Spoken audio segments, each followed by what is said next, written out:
Support comes from Missouri Forest Products Association, committed to sustainable and sound conservation of the state's forests, which support more than 41,000 Missouri jobs, resulting in a $10 billion industry. ChooseWood.com. It's Tuesday, May 16th. This is The Gateway. I'm Wayne Pratt. The federal coronavirus public health emergency has expired after 3 years, but the virus is not gone. It doesn't mean we're out of the woods, that the risk is down to zero.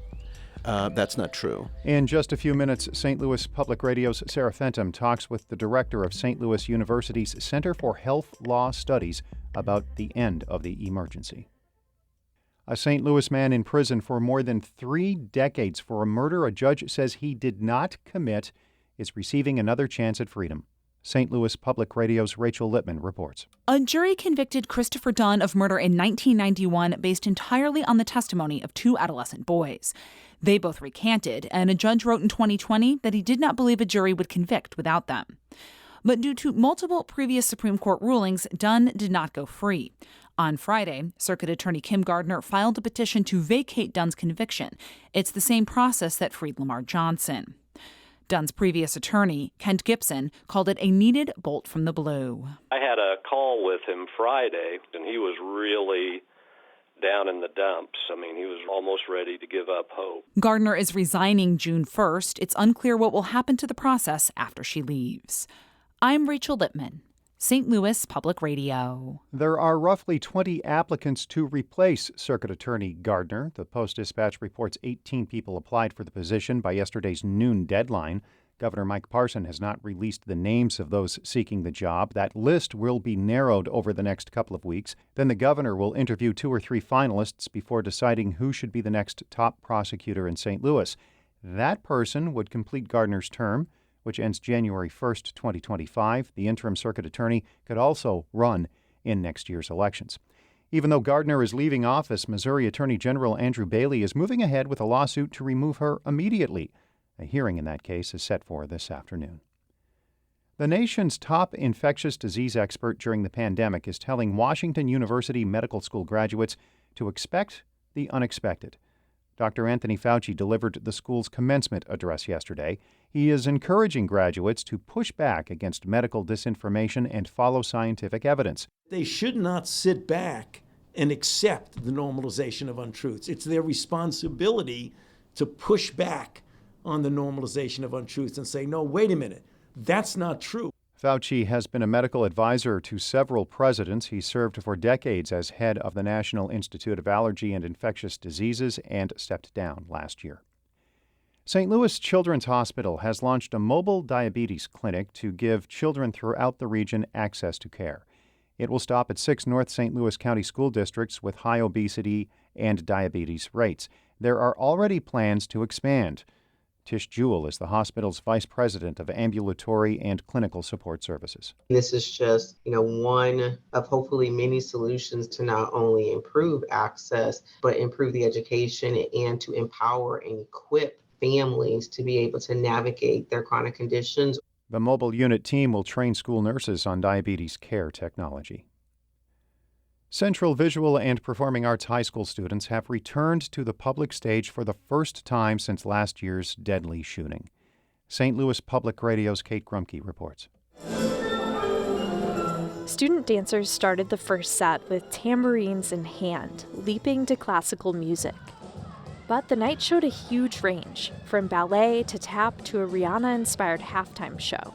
Junior Jalen Washington said Monday's performance is an opportunity for students at the school to go through their emotions with the audience. I think this is a new chapter for all of us to keep growing and to keep spreading love and to keep the community growing and to keep showing each other love. We are a family. The show was dedicated to the 2 people who died in the October shooting, student Alexandria Bell and teacher Jean Kuchka.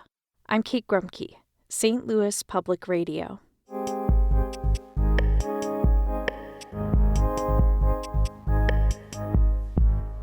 The national coronavirus emergency declaration has expired after 3 years. That does not mean the virus is gone. St. Louis Public Radio's Sarah Fenton talks with St. Louis University health law professor Rob Gatter about the end of the emergency.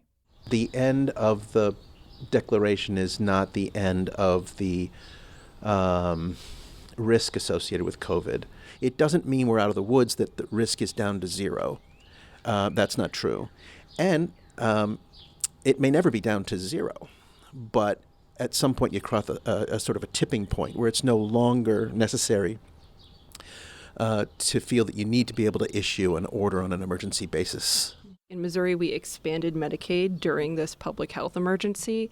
And so how will the end of the federal public health emergency change how Medicaid patients can access care? Well, first, let me say that even though Missouri expanded access to Medicaid during the pandemic, it was not as a result of an emergency requirement. It's here and it's here to stay. But one of the things that changes is that during the pandemic, the federal government conditioned its substantial share of funding each state's Medicaid plan, that the state Medicaid plan not unenroll anybody who's on the Medicaid plan. That now kicks in. So if someone became a Medicaid recipient as a result of Medicaid expansion during the pandemic, or they came onto Medicaid early in the pandemic, they've never had to experience making sure that they stayed enrolled, and now they will. When a lot of people think of a public health emergency and what they were able to do, they think about free testing for COVID. They think about vaccination programs. Will all of a sudden people need to start paying for their tests? Or if they want to get a booster, will they need to pay for that? The short answer is you'll probably not be able to get it for nothing out of your pocket, but you might not have to pay for the full cost either. As a result of the public health emergency declaration, the federal government required, whether it's Medicare or Medicaid public health insurance programs or private health insurers, they all had to cover the cost of COVID tests, COVID vaccines, and administering them without anything coming out of the pocket of the person who's getting the test or the vaccine.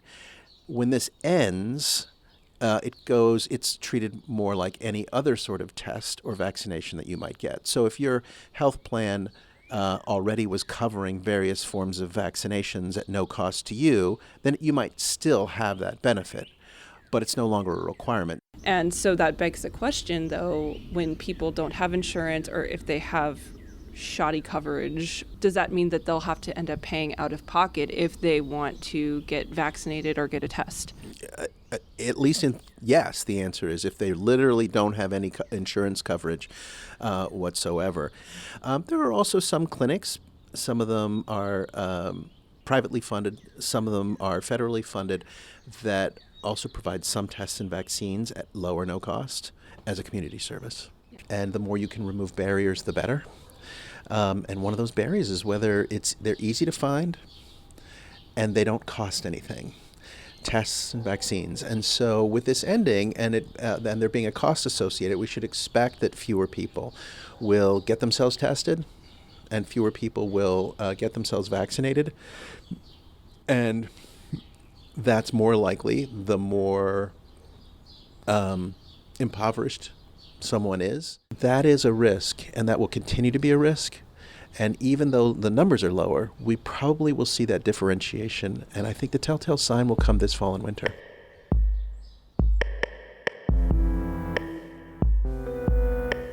That was SLU Professor Rob Gatter talking with St. Louis Public Radio's Sarah Fenton about the end of the coronavirus public health emergency.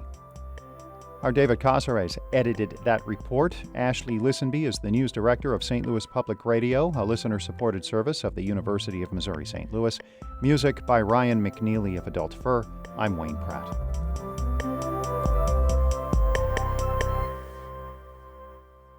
Support comes from the Missouri Forest Products Association, committed to conservation and careful management of the state's forests to make them more resilient and better habitats for wildlife. ChooseWood.com.